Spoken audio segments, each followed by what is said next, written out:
together. And normally, you know, Is it a Teochew? Teochew, you know, is it, you know, Teochew Hokkien? Oh, okay. Okay, probably the same part of the world. Now, you take the porridge.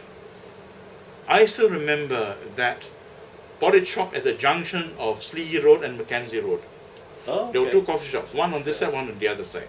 And the first thing you see is a basket of steamed fish. And then you have your pork. And then you have your other kinds of fish. Then you have other kinds of pork, minced pork. Then you have your prawns, perhaps. And then you have your salt fish. And then you have your salted vegetables. You know how many dishes can you have? There are no words in English, huh? Kauni koi, waki. These things, you can't get them now.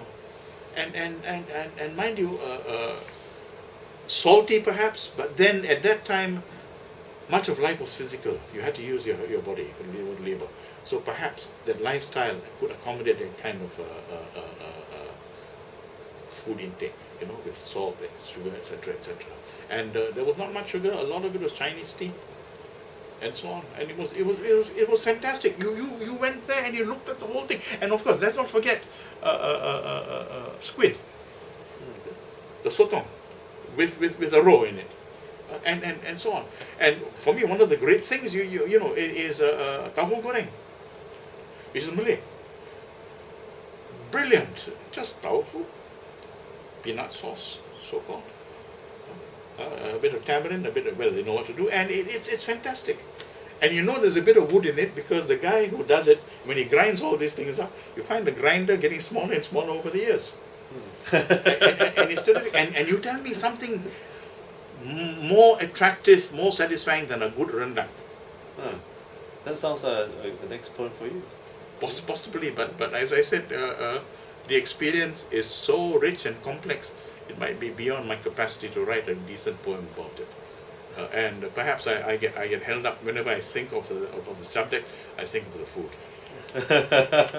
Now, while you were writing poems, you know, did you actually wrote them, you know, with some form of inspiration, like probably derived from food or derived from the people or the surroundings and so on?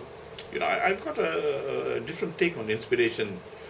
For me, inspiration is a conjunction of interests that strengthens that moment, that moves you. It could be, you know, you've been thinking about a subject, suddenly it all comes together. For me, that is inspiration. But really, the poet should be a professional. Really? From my point of view, he should be able to write about things, most things, not everything. Like for me, I've never touched anything on food for reasons I gave. But if I find a subject that interests me, like sometimes I'm asked, look, you know, Edwin, can you write a poem on this? I said, let me think about it. Let me think about it. Then thoughts, ideas, memories, experience, expectations, other people's conversations come together and say, yeah, I can do it. There's enough to write about. And then you set out about doing it. But you know, it doesn't mean, okay, I decide I'm going to write it, I can sit down right now. No. It incubates in your head, it knocks around.